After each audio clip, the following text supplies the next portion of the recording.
In the shadowed opulence of a Kensington townhouse, where marble floors gleamed like frozen rivers under crystal chandeliers, Alexander Hale stepped through the oak-paneled door 2 hours before the sun dipped below the Thames.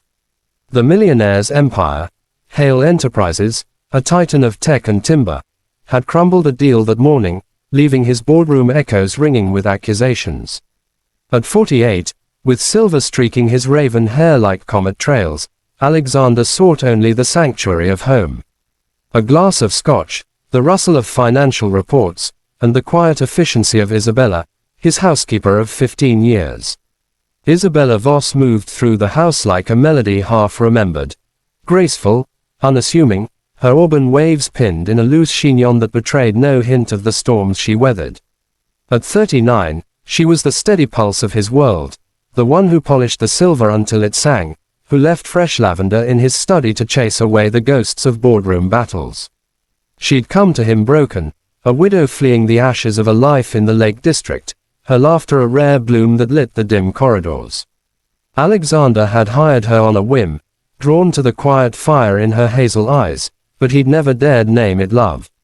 Not after Elena, his wife, lost to cancer a decade ago, taking their unspoken dreams with her. The foyer clock chimed 4, a somber toll that matched the ache in his chest. He shrugged off his Burberry coat, the wool heavy with the weight of unmet expectations. Isabella, his voice was gravel, laced with fatigue. No answer came, only the faint clink of porcelain from the drawing room.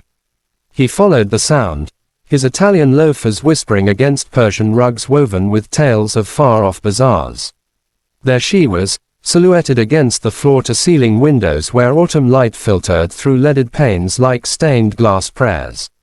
She turned, her apron dusted with flour, a half-smile playing on lips that knew too well the art of consolation. But her eyes, those luminous pools, widened in a flicker of panic. She crossed the room in 3 swift strides, her hand pressing gently against his chest, a touch as light as moth wings yet firm as forged steel. "Shush, Alexander," she whispered, her breath warm against his ear, carrying the scent of vanilla and secrets. "Hush now, say nothing, just follow me." Her words coiled around him like silk threads, pulling him into the drawing room's heart. The air hummed with something alive, electric, a scent of cinnamon and pine, mingled with the faint, salty tang of tears unshed. Isabella's fingers intertwined with his, a bold intimacy born of years unspoken, guiding him past the grand piano where Elena's portrait watched with eternal serenity. He wanted to protest, to unravel the day's knots with her quiet counsel over tea, but her grip held the gravity of gravity itself. "Trust her," it said. "Always." She paused at the arched doorway to the conservatory, a glass-walled haven of orchids and ferns that bloomed defiantly against London's chill. "Close your eyes," she murmured, her voice a caress. He obeyed, the world dissolving into velvet darkness, his pulse a drumbeat in the silence. Her hands, calloused from years of quiet labor, covered his eyes, leading him forward. 3 steps. 5. The air grew warmer, thicker with life, children's laughter, muffled like echoes from a dream. "Open them," she breathed, stepping aside. The sight stole his breath, a thief in the garden of his soul.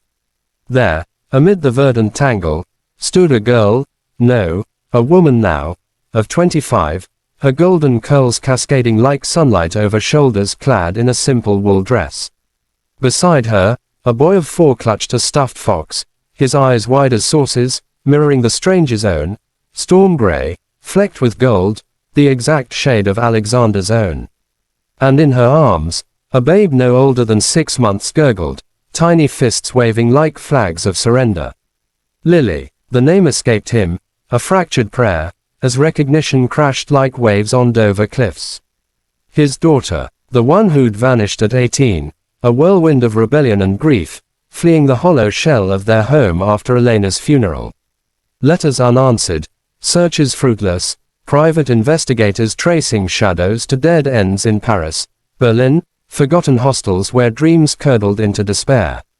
He'd mourned her in silence, building walls of wealth to dam the flood of regret. She stepped forward, tentative as a fawn on frost-kissed grass, tears carving silver paths down porcelain cheeks. "Papa," Lily whispered, the word a bridge across the chasm of years. The boy peeked from behind her skirts. "This is Theo, and little Rose." Her voice trembled, a violin string plucked after long neglect. We've come home." Alexander's knees buckled, but Isabella was there, her arm a steady anchor around his waist. "How?" he rasped, his gaze darting to her, the architect of this miracle. "Isabella, how did you?"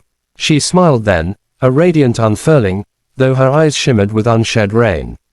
"The whispers of the house, Alexander. They never lie." 15 years of folded linens and polished hearths had woven her into the fabric of his life, privy to diaries tucked in drawers, to the faded photograph of Lily he'd kissed each anniversary. When a letter arrived 6 months past, anonymous, postmarked from Edinburgh, penned in a hand that echoed Elena's, Isabella had recognized it. Lily, adrift in motherhood's tempests, a single whisper of her father's name in a cafe confessional. Isabella had chased the thread, train tickets, shadowed alleys, a tearful reunion in a rain-lashed pub where Lily confessed her shame, her fear of unworthiness.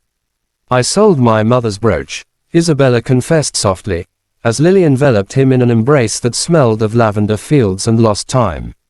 "The one with the sapphire heart. It brought me here, to her. And I promised her, no, I begged her, that you'd listen. That love like yours doesn't fade, it waits." The conservatory blurred through tears as Theo tugged at his trouser leg. "Are you the giant from Mummy's stories? The one who builds castles in the clouds?" Alexander knelt, scooping the boy into arms that remembered cradling infants, his laughter a balm on wounds long scarred. Rose cooed, her tiny hand grasping his finger, a pact sealed in innocence.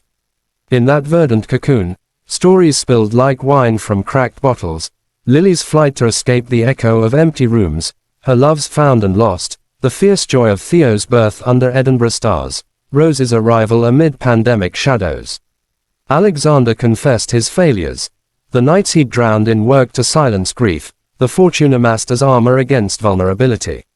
"I thought I'd lost you forever," he murmured into Lily's hair, "but you were always here, in every sunrise I ignored." Isabella watched from the periphery, her heart a tapestry of quiet triumphs. She'd loved him not as a servant, but as a sentinel, tending the embers of his spirit when he could not.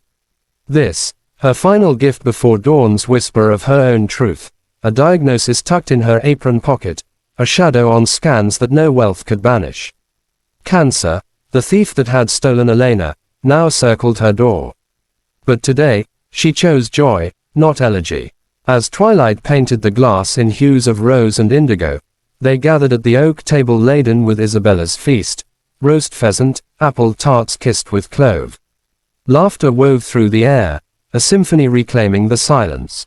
Alexander raised his glass, eyes locking on Isabella's across the candlelit glow. To whispers, he toasted, "That guide us home." She inclined her head, her smile a secret garden. In the heart's vast manor, some returns are not of feet, but of souls, rewoven, radiant, eternal. Thank you for watching this story till the end. Sparkles, if it touched your heart, please support us. Thumbs up, give it a like. Speech balloon, share your thoughts in the comments. Bell, subscribe to our channel and turn on notifications.